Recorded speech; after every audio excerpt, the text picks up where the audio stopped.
नमस्कार।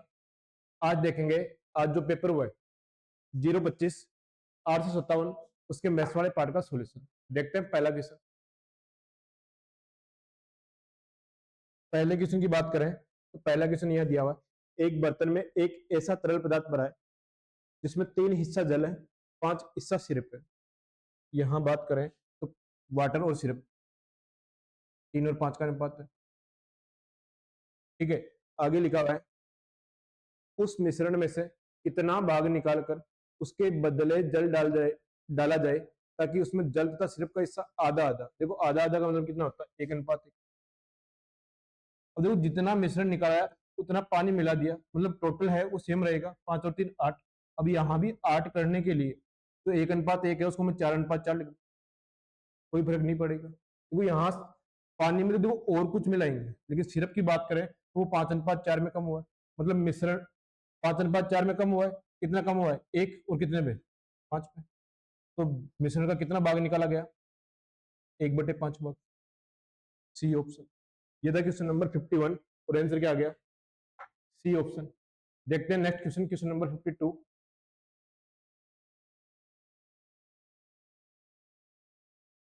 Question number 52 की बात करें, एक बेईमान दुकानदार एक दोषपूर्ण तुलना का प्रयोग करके अपने सामान की खरीद तथा बिक्री दोनों पर हर बार 5% लाभ प्राप्त कर लेता है। तद अनुसार उसको इस पूरी प्रक्रिया में वास्तविक लाभ का प्रतिशत कितना होगा। तो यहाँ प्रॉफिट हो रहा है वो 2 बार हो रहा है, और 2 बार प्रॉफिट का सिंगल प्रॉफिट निकालते कैसे निकालते हैं, A+B+A×B/। अब देखो यहाँ ए और बी दोनों का मान 5 है, 5 + 5 + 5×5/। 5 और 5 कितना हो गया, 10.25%। या तो इस तरीके से कर लो या सक्सेसिव है, सीपी और एसपी का रेशियो देता है प्रॉफिट परसेंटेज। 5% को मैं लिख दूं 1/20, तो 20 से कितना हो जाएगा, 21 हो जाएगा। और ये कितनी बार हो रहा है, 2 बार, तो स्क्वायर कर दो, 20 का स्क्वायर 21 का स्क्वायर। सीपी यहाँ से कितना आ गया, 400 आ गया, और एसपी यहाँ से कितना आ गया, 21 का स्क्वायर 441। यहाँ प्रॉफिट की बात करें तो 41 का प्रॉफिट हुआ कितने पे, 400। इसको परसेंटेज में कन्वर्ट करेंगे तो इंटू 100, 2 जीरो से 2 जीरो कैंसिल, 41 में 4 का भाग देंगे तो भी आंसर क्या आएगा, 10.25। किसी भी तरीके से कर लो, आंसर क्या आना है, सी ऑप्शन। ये था क्वेश्चन नंबर 52। देखते हैं नेक्स्ट क्वेश्चन, क्वेश्चन नंबर 53।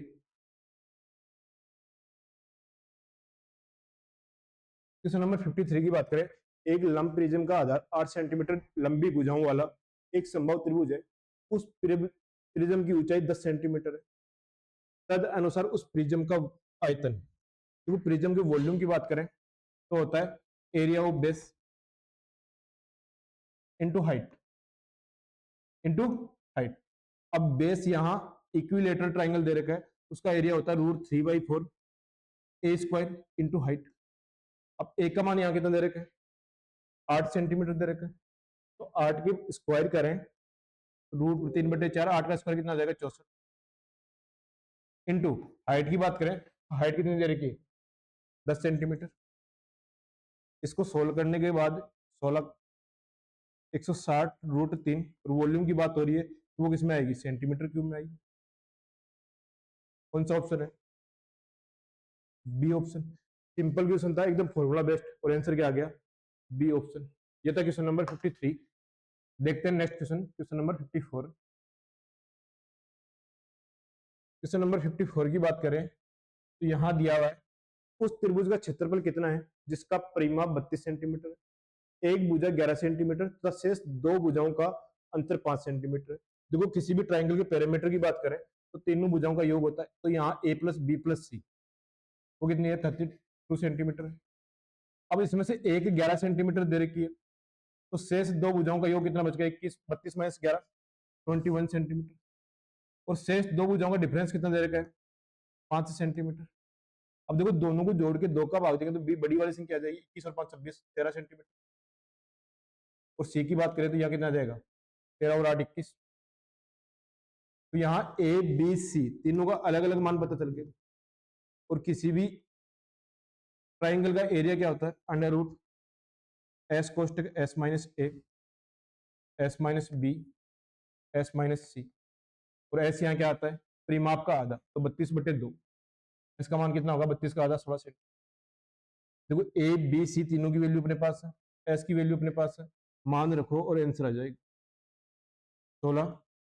16 में से पहले साइड माइनस करें तो 5, 16 में से दूसरी साइड माइनस करें तो 3, और 16 में से 8 माइनस किया तो कितना आया, 8 है। देखो 16 का रूट ले तो ये 4 आ जाएगा। 8 में मैं 8 को मैं लिख दूं 4 इंटू 2, तो 4 का रूट होता है 4 इंटू 2। अब जो अंदर बचा 5 या 15 और 2 इसमें बच जाएगा 30, तो 8 है अंडर रूट 30। अब एरिया है तो वो किस में आएगा, सेंटीमीटर स्क्वायर में आएगा। एकदम सिंपल सा फॉर्मूला बेस्ड क्वेश्चन, और आंसर क्या आ गया, ए ऑप्शन। ये था क्वेश्चन नंबर 54, और आंसर क्या आया, ए ऑप्शन। देखते हैं next question, question number 55। Question number 55 की बात करें, अच्छा क्वेश्चन है। द्विघात समीकरण का A X square plus B X plus C, दोनों साइड लिखते जाओ, बी एक्स प्लस सी बराबर दे रखा है A into X minus P का स्क्वायर करें। देखो ए माइनस बी का स्क्वायर क्या होता है, A square plus B square minus 2ab, 2ax 2xp। अब देखो इसको अंदर सोल्व करूं तो A X square plus A P square minus 2ab into X, ये हुआ। इसको सोल्व करेंगे तो A X square plus B X plus C बराबर ये आएगा। तो दोनों तरफ ए एक्स स्क्वायर से एक्स स्क्वायर कैंसिल हो गया। अब देखो यहाँ अक्स के मल्टीपल्स की बात करें तो अक्स का मल्टीपल यहाँ बी है, तो वहां क्या है माइनस 2ab है, तो कंपेयर करा तो बी बराबर क्या आएगा, माइनस 2ab। यहाँ देखो कॉन्सोनेंट सी है, और यहाँ कितना बचा, ए पी स्क्वायर। ठीक है, अब देखो यहाँ ऑप्शन में दे रखे हैं बी स्क्वायर दो जगह दे रखा है, तो पहले मैं अगर बी स्क्वायर करके देखूं पहली इक्वेशन का, बी स्क्वायर क्या हो जाएगा,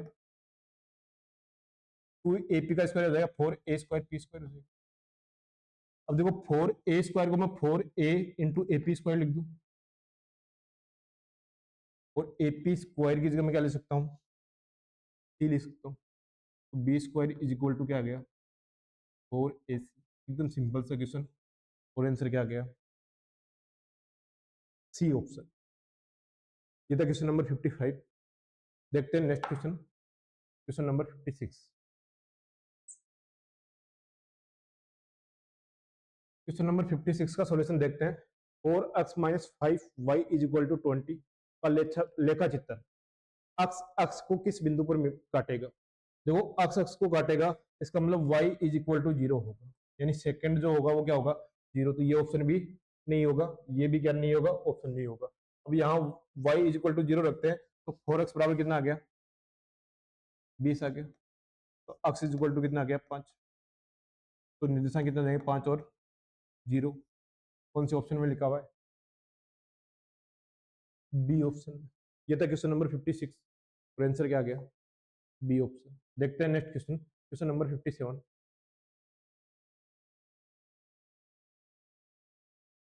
क्वेश्चन नंबर 57 की बात करें, एक त्रिभुज ए बी सी के कोण बी तक कोण सी के आंतरिक द्विभाजक ऊपर मिलते हैं। तो जिस बिंदु पर आंतरिक द्विभाजक मिलते हैं वो कौन सा सेंटर होता है, इन सेंटर होता है। कौन सा सेंटर होता है, इन सेंटर। तो वो क्या है, इन सेंटर है। तद अनुसार यदि कोण बी ए सी बराबर 80 डिग्री हो तो कोण बी ओ सी का मान क्या होगा। देखो कोण बी ओ सी के मान की बात करें तो इन सेंटर में मैंने बताया था 90 प्लस कोण बी ए सी बटे 2, ठीक है। 90 डिग्री प्लस 80 डिग्री बटे 2, 90 प्लस 40 कितना आ गया, 130 डिग्री, 130 डिग्री, डी ऑप्शन। ये था क्वेश्चन नंबर 57, और आंसर आ गया डी ऑप्शन। देखते हैं next question, question number 58। Question number 58 की बात करें तो यहाँ दिया हुआ cosec theta minus sine theta बराबर L, sec theta minus cosec theta बराबर एम। तो L square M square, L square plus M square plus 3 का मान क्या होगा। देखो यहाँ पूरी ट्रिग्नोमेट्रिक वैल्यू यहाँ रखेंगे तो खूब बड़ा हो जाएगा, और वैल्यू भी देखो यहाँ अर्थमेटिक वैल्यू दे रखी है, तो यहाँ थीटा का मान कुछ भी रख दो। मैं यहाँ थीटा बराबर 45 रख रहा हूँ। थीटा बराबर 45 रखने के बाद देखो एल का मान निकालेंगे तो एल का मान जितना होगा वही एम का मान होगा, क्योंकि कोसेक और सेक 45 पे बराबर होते हैं, और साइन और कोस भी 45 पे क्या होते हैं, बराबर। तो एल का मान अगर मैं निकाल लिया तो वही एम का मान। तो यहाँ से सोल्व करें तो कोसेक 45 की वैल्यू होती है √2, तो साइन 45 की होती है 1/√2।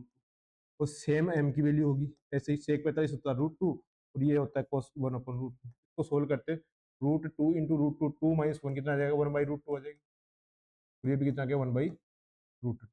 तो एल और एम की वैल्यू अगर मैं 1/√2 लिख दूँ तो आंसर आ जाएगा एल स्क्वायर एम स्क्वायर, यानी एल इंटू एम, तो इसका स्क्वायर कर दूँ।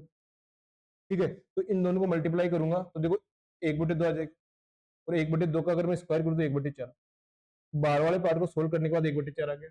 एल का स्क्वायर यानी 1/√2 का स्क्वायर किया 1/2, 1/√2 का स्क्वायर किया तो फिर 1/2 प्लस 3। देखो यहाँ आधा उधर आधा कितना हो गया, 1, 3 और 1 कितना हो जाएगा, 4। अब मैं 1/4 को 4 से मल्टीप्लाई करूं तो 4 से 4 कैंसिल हो गया, तो इस क्वेश्चन का आंसर क्या आ गया, 1। वो कौन से ऑप्शन में है, सी ऑप्शन में। ये था क्वेश्चन नंबर 58। अब देखते हैं क्वेश्चन नंबर 59। फिर से ट्रिग्नोमेट्री का क्वेश्चन है, तो दिया हुआ है sec 7 theta plus 28 degree is equal to cos sec 30 degree minus 3 theta हो तो थीटा का मान कितना होगा। तो एक दिन पहले भी बताया था क्या, कि साइन ए बराबर कोस बी, टेन ए बराबर कोट बी, और सेक ए बराबर कोसेक बी, ये एक ही कंडीशन में बराबर होते हैं जब A plus B is equal to क्या हो, 90 डिग्री हो। अब यहाँ सेक और कोसेक बराबर दे रखेंगे, यानी इनके जो एंगल्स दे रखे हैं 7 theta plus 28 degree plus 30 degree minus 3 theta, उनका योग कितना होगा, 90 डिग्री होगा। देखो 7 थीटा माइनस 3 थीटा कितना हो जाएगा, 4 थीटा। देखो 30 और 28 58, 90 में से 58 जाएगा कितना आ जाएगा, 32 डिग्री आ जाएगा। 4 से काटूंगा, थीटा बराबर कितना आ गया, 60 डिग्री। सिंपल सा क्वेश्चन, और आंसर क्या आ गया, ए ऑप्शन। ये था क्वेश्चन नंबर 59। देखते हैं next question, question number 60। Question number 60 की बात करें तो यहाँ दिया हुआ है रुपए 10,000 का मूलधन पहले वर्ष में 10% वार्षिक की दर पर और दूसरे वर्ष में 12% वार्षिक की दर पर 2 वर्षों का चक्रवृद्धि ब्याज जोड़कर कितने रुपए हो जाएगा। देखो मैंने क्या बताया था, जो रेट देता है वो किसका अनुपात देता है, प्रिंसिपल और अमाउंट का देता है। और रेट 10% लिखा हुआ था 1/10, यानी प्रिंसिपल पहले साल में 10 हुआ तो अमाउंट कितना होगा, 11। ऐसे में 12% की फ्रैक्शन बनाऊं तो 3/25, 12/100 कितना हो जाएगा, 3/25। तो ये प्रिंसिपल अगर 25 हुआ, अमाउंट कितना हो जाएगा, 28। देखो यहाँ से 25 इंटू 10 कितना आ गया, 250, और 28 इंटू 11 कितना हो गया, 308। यानी प्रिंसिपल अगर 250 है तो ये कितना हो जाएगा, 308। इसकी वैल्यू दे रखी है 10,000, प्रिंसिपल 10,000 दे रखी है, तो ये कितना गुना है, 40 गुना है। अब मैं 308 का अगर 40 गुना करूं, देखो एक जीरो तो लास्ट में आ जाएगा, 308 का 4 गुना कितना हो गया, 1200। तो यहाँ से अमाउंट की बात करें 12,320, 12,320, बी ऑप्शन। ये था क्वेश्चन नंबर 60। देखते हैं next question, question number 61। Question number 61 की बात करें तो यहाँ दिया हुआ है एक काम करने में बी को ए तथा सी के एक साथ काम करने की तुलना में तिगुना समय लगता है। देखो यहाँ समय का अनुपात 1:3 है, तो एफिशिएंसी का अनुपात इनका उल्टा होगा, तो मैं यहाँ एफिशिएंसी का अनुपात ले रहा हूँ सीधा। यानी बी अकेला एक काम करेगा तो ए और सी कितना काम करेगा, 3, क्योंकि इनके समय का अनुपात क्या था, ए और सी को 1 लग रहा था, इसको 3, तो इसका उल्टा क्या आ जाएगा, एफिशिएंसी का अनुपात। ऐसे अगले को लिख रहा हूँ, लिखा हुआ है सी को ए और बी के साथ, सी को ए और बी को जितना समय लग रहा था उसका 2 गुना, मतलब ए और बी एक दिन में 2 काम करेंगे और सी कितना करेगा, एक। ये एफिशिएंसी का अनुपात है, तो ऊपर नीचे ऐड करते थे ए प्लस बी प्लस सी, ए प्लस बी प्लस सी, यानी इनका टोटल क्या होना चाहिए, बराबर होना चाहिए। ये 4 हो गया, फिर कितना हो गया, 3 हो गया। इसको बराबर करने के लिए मैं 3 से मल्टीप्लाई कर, इसको 4 से मल्टीप्लाई कर, तो इसको देखो यहाँ आगे मैं आगे सोल्व करके लिख देता हूँ। 3 से मल्टीप्लाई किया तो ये 3/9 हो गया, और यहाँ मैं इनको सोल्व करके लिखता हूँ तो 4/8 हो गया। अब ऊपर नीचे जोड़ के देखो, 9 और 3 12, 8 और 4 12, यानी टोटल बराबर हो गया। यहाँ से देखो बी की वैल्यू कितनी आ गई, 3 आ गई, सी की वैल्यू कितनी आ गई, 4 आ गई, टोटल 12 है, तो ए की वैल्यू कितनी है, 4 3 7 और 5 12 हो जाएगी। अब तीनों मिलकर एक दिन में 12 काम करते हैं, पूरा काम कितने दिनों में कर देते हैं, 10 दिन में, तो यानी 12 इंटू 10, तो टोटल वर्क अपने पास होगा वो कितना होगा, तो 20। क्यों, देखो पूरा काम करने में 10 दिन लग रहे हैं और एक दिन में काम कितना कर रहे हैं, 12, 120 है। अब यहाँ किसका समय पूछा है? एक का समय पूछा है, तो एक की एफिशिएंसी से डिवाइड कर दो। तो 120 में अगर मैं 5 का भाग दूं, कितना आ जाएगा? 24 डेज, 24 दिन। B option. ये था क्वेश्चन नंबर 61 और आंसर क्या आ गया? B option. देखते हैं नेक्स्ट क्वेश्चन, क्वेश्चन नंबर 62।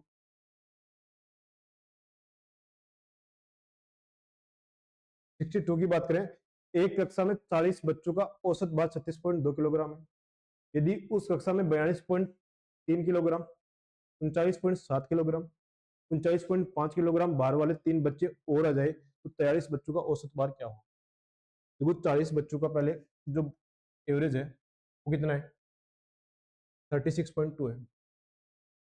अब देखो डेविएशन वाला एक मेथड बताया था मैंने, क्या बताया था कि इस एवरेज से इसका ज्यादा कितना है। ठीक है, अब 3 बच्चे हैं, 42.3, 39.7 और 39.5। तो पहले जो एवरेज है 36.2, इससे अगर मैं कंपेयर करूं तो ये कितना ज्यादा है? 6.1 ज्यादा है। इसको इससे कंपेयर करूं तो ये कितना आ गया? 3.5 ज्यादा है। और इसको कंपेयर करूं तो ये कितना ज्यादा है? 3.3। यानी टोटल जो वृद्धि हुई है एवरेज से वो कितना हुआ? 6। 5 और 3 8 और 1 9, 3 और 3 6 और 6 12, 12.9 की वृद्धि हुई। ठीक है, अब टोटल बच्चे कितने? 43। यानी प्रत्येक बच्चे में कितने की वृद्धि होगी? 43 का भाग देते हैं, 129 में 43 का भाग देते हैं, 3 बार जाता है तो 0.3 की वृद्धि होगी। पहले एवरेज 36.2 था, अब 3 की वृद्धि होगी तो प्लस 0.3, न्यू एवरेज आ जाएगा 36.5। 36.5 कौन सा ऑप्शन है? B option. ये था क्वेश्चन नंबर 62 और आंसर क्या आ गया? B option. देखते हैं नेक्स्ट क्वेश्चन, क्वेश्चन नंबर 63। 63 की बात करें, एक व्यक्ति ने कुछ चावल 650 रुपए प्रति क्विंटल की दर पर खरीदा, उसमें से 20% चावल नष्ट हो गए। देखो 20% का मतलब क्या होगा? 1/5। यानी शुरुआत में जो मैं क्वांटिटी मान रहा हूँ वो 5 क्विंटल मान लेता हूँ, तो 650 रुपए के हिसाब से 5 क्विंटल का मूल्य कितना हो जाएगा? 650 इंटू 5, ये तो सीपी होगा। ठीक है, आगे बोल रहा है तद अनुसार उसे अपना शेष चावल प्रति क्विंटल, शेष चावल देखो 5 में से 20% नष्ट हो गया तो वो बेचेगा कितना? 4 क्विंटल बेचेगा। और मैं मान लेता हूँ के हिसाब से बेचता है, और के हिसाब से जब बेचता है तो कितने का लाभ होता है? 20% का। यानी 4 इंटू के है वो सीपी के कितने के बराबर है? 6/5। क्योंकि 20% के लाभ पे बेचेगा तो 1/5 का प्रॉफिट होगा। यानी 5 रुपए की वस्तु को कितने में बेचेगा? 6/5 में बेचेगा। यहाँ से सोल्व करें तो 5 से तो 5 कैंसिल हो गया। देखो 4 में 2 एक बार 3, 2 यहाँ काट देता हूँ, 325 इंटू 3। यानी जब बेचा तो प्रत्येक क्विंटल का मूल्य कितना था? 325 इंटू 3, 975 रुपये। एकदम सिंपल सा क्वेश्चन था। D option. ये था क्वेश्चन नंबर 63। देखते हैं नेक्स्ट क्वेश्चन, क्वेश्चन नंबर 64। 64 की बात करें, देखो x प्लस वाई बराबर 2z, आगे दिया x बटे एक्स माइनस जेड, जेड बटे वाई माइनस जेड। तो x प्लस वाई, 2z को मैं जेड प्लस जेड लिख दूंगा। अब यहां से देखो x minus z is equal to क्या जाएगा? Z minus x minus z, z को इस तरफ ले आया तो जेड माइनस वाई आ गया। या फिर मैं ऐसा कर सकता हूँ, ऊपर एक्स और जेड है तो मैं यहाँ जेड वाई माइनस जेड की वैल्यू निकाल लेता हूँ। वाई जेड इस तरफ आ गया, वाई माइनस जेड बराबर कितना आ गया? Z minus x. ठीक है, यहाँ से अगर मैं माइनस कॉमन लूँ तो कितना आ जाएगा? X minus Z. तो यानी जहां भी वाई माइनस जेड लिखा हुआ है उसकी जगह माइनस एक्स माइनस जेड लिख लो। पहले में लिखा हुआ एक्स बटे एक्स माइनस जेड। अब माइनस की संख्या का भाग दे रहे हैं तो यहाँ जो प्लस है वो क्या हो जाएगा? माइनस आ जाएगा। तो जेड और बटे में एक्स माइनस जेड, इनका एलसीएम लिया मैंने, एक्स माइनस जेड, ऊपर भी क्या बचा? X minus Z. तो सेम संख्या में सेम संख्या का जब भाग देते हैं तो आंसर क्या आ जाएगा? 1। A option. ये था क्वेश्चन नंबर 64 और आंसर क्या आ गया? A option. देखते हैं नेक्स्ट क्वेश्चन, क्वेश्चन नंबर 65। एक वर्ग की जीवाएं ए बी तथा सी डी एक दूसरे को वर्ग के बाहर पी पर काटती। ये वाला डायग्राम, ए बी और सी डी पी प्रकार की। तो ये जब कंडीशन होती है तो क्या होती है, P A into P B is equal to P C into P D, ये वाली कंडीशन होती है। अब यहां दिया हुआ है ए बी बराबर 6 है, ए बी बराबर 6 है, सी डी बराबर 3 है और पी डी बराबर कितना है, 5 है। अब देखो पी डी का 5 है तो 5 इंटू पीसी की बात करें तो 5 और 3 कितना हो जाएगा, 8, क्योंकि P D plus C D को ऐड करेंगे तो 8 आएगा, 8 इंटू 5। पूछा क्या है, पी बी की वैल्यू, तो ये क्या मान लेता हूँ, तो पी बी के इंटू पी ए क्या हो जाएगा 6 प्लस के। अब देखो ये बराबर में कितना आ गया, 8 पंजे 40। अब 40 के ऐसे फैक्टर जिनका डिफरेंस कितना हो, 6 हो, यहाँ से यही समझ में आ रहा है, तो उसको मैं 10 इंटू 4 लिख दूंगी, मतलब के की वैल्यू कितनी आई, 4 आई यहाँ से। और के क्या माना था, पी बी तो माना पर सेंटीमीटर। सिंपल सा क्वेश्चन, और आंसर क्या आ गया, डी ऑप्शन। ये था क्वेश्चन नंबर 65 और आंसर आ गया डी ऑप्शन। देखते हैं next question, question number 66।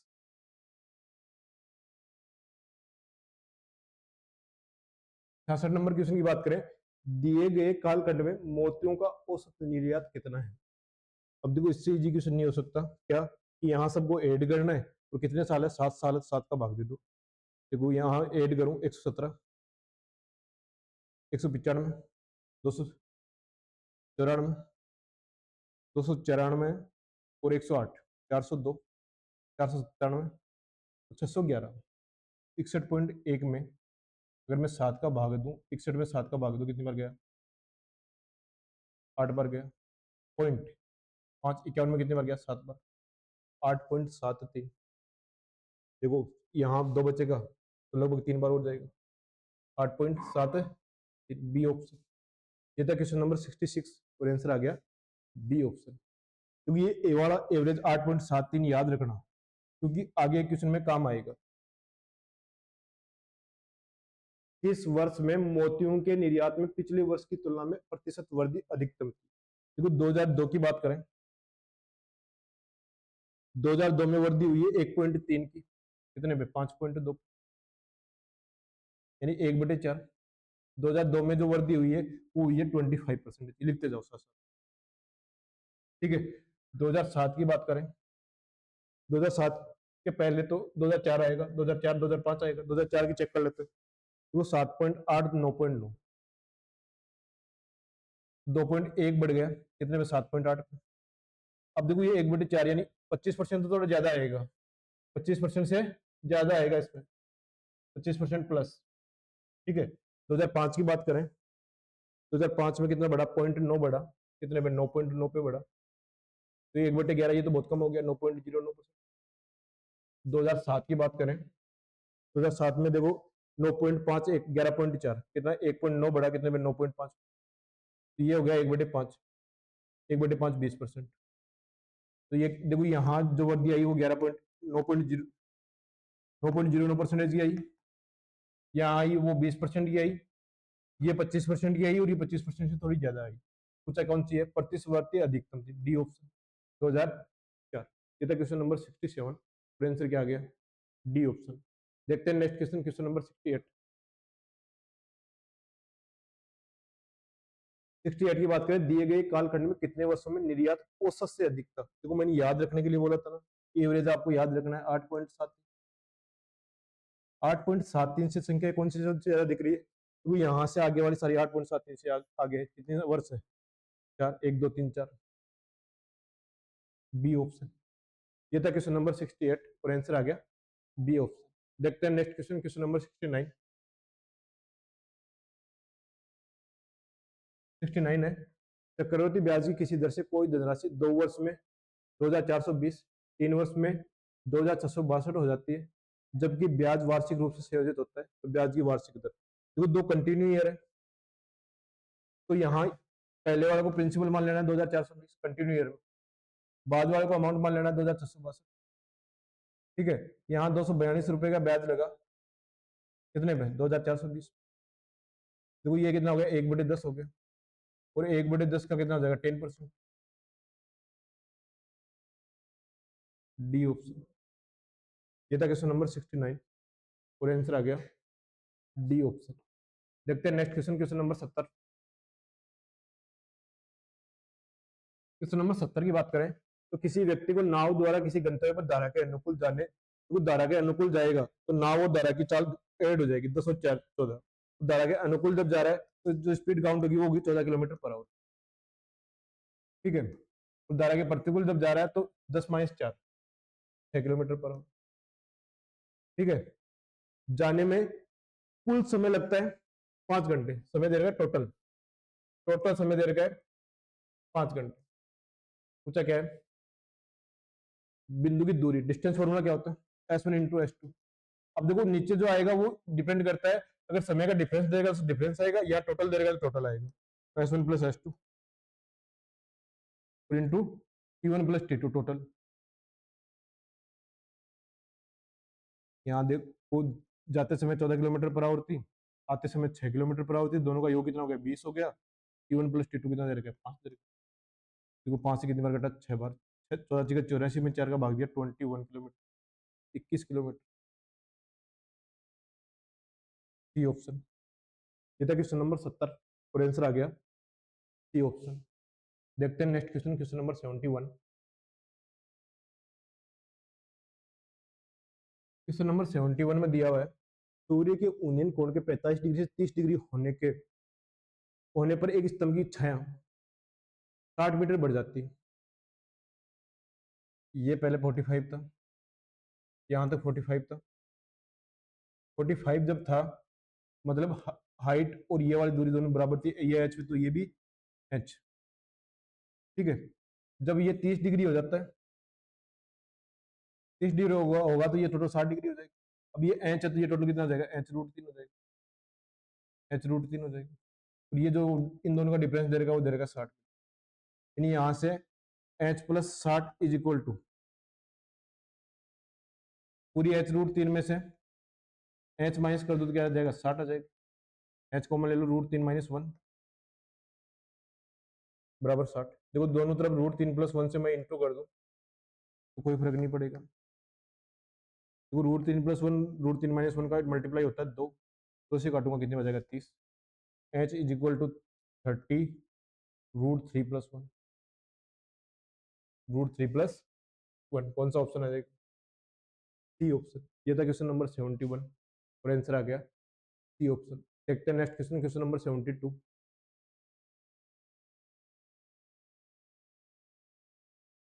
Board मास का क्वेश्चन है, ब्रैकेट वाइज सोल्व करते जाओ। पहले इस ब्रैकेट को सोल्व करता हूँ, ये वाले को।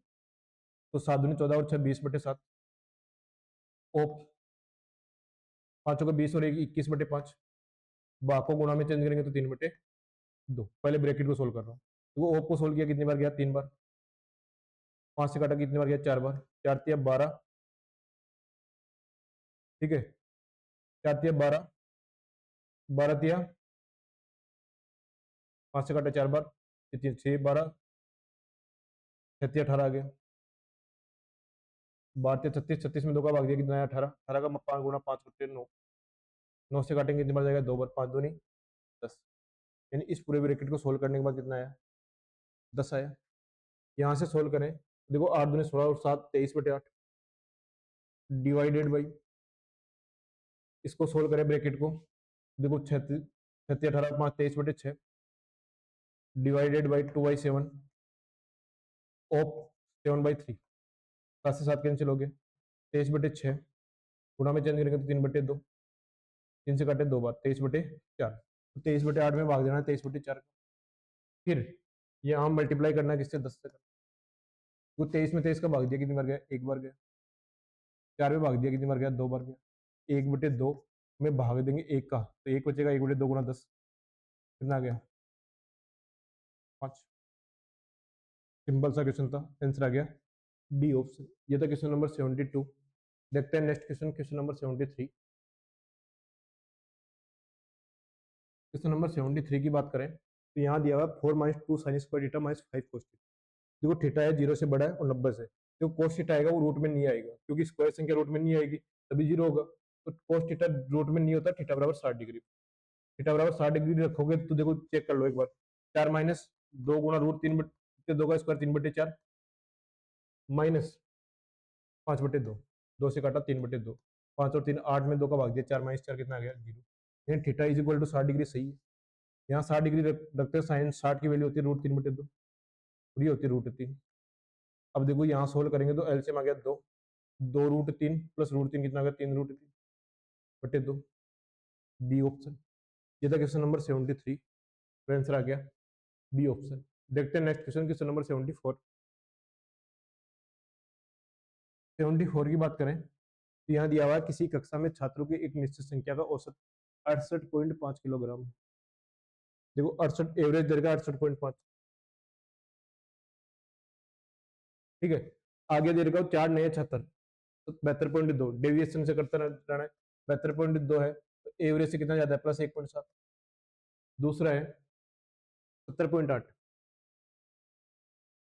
कितना ज्यादा है 2.3 ज्यादा है, ठीक है। 66.7, 68.5 से कितना कम है 1.8 कम है, 66.7, ठीक है। और एक कौन सा रह गया 70.8 हो गया, एक रह गया 70.3 वाला रह गया। 70.3 है उससे 1.8 ज्यादा, तो ये कैंसिल हो गया, तो कितना हो गया 4 हो गया। कितना बढ़ गया टोटल, कितना बढ़ा 4 बढ़ा, लिखा तो सही है। अच्छा ये 3.7 आएगा ना यहाँ, तो कितना बढ़ेगा 6, कितना बढ़ेगा 6 बढ़ेगा, टोटल 6 बढ़ा है और एवरेज कितना बढ़ा है 300 ग्राम। तो 6 kg बढ़ा है तो इसको किलोग्राम में लिखूंगा 6000 ग्राम, उसमें मैं 300 का भाग दूं तो टोटल नंबर ऑफ स्टूडेंट आ जाएंगे 20। 20 टोटल स्टूडेंट है, उसमें से 4 तो नए आए, शुरुआत में जो थे वो कितने थे 16। तो इससे एकदम इजी तरीके से डेविएशन से हो जाता है और आंसर क्या आ जाता है बी ऑप्शन। ये था क्वेश्चन नंबर 74 और आंसर आ गया बी ऑप्शन। देखते हैं नेक्स्ट क्वेश्चन, क्वेश्चन नंबर 75 और आज का पेपर का लास्ट क्वेश्चन।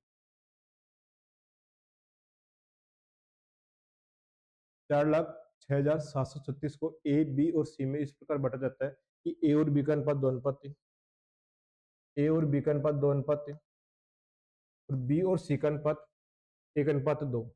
1:2 मतलब ये 1 है तो ये 2 होगा तो ये 6 हो जाएगा, 2:3:6।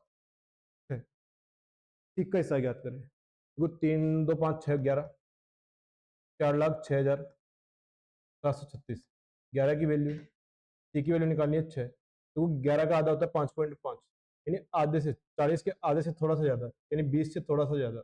20 से ज्यादा देखो ये तो बहुत कम हो गया, 20 से थोड़ा ज्यादा ही आएगा 2,21,854, डी ऑप्शन।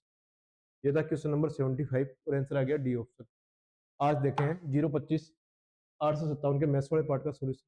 ठीक है, आज के लिए इतना ही।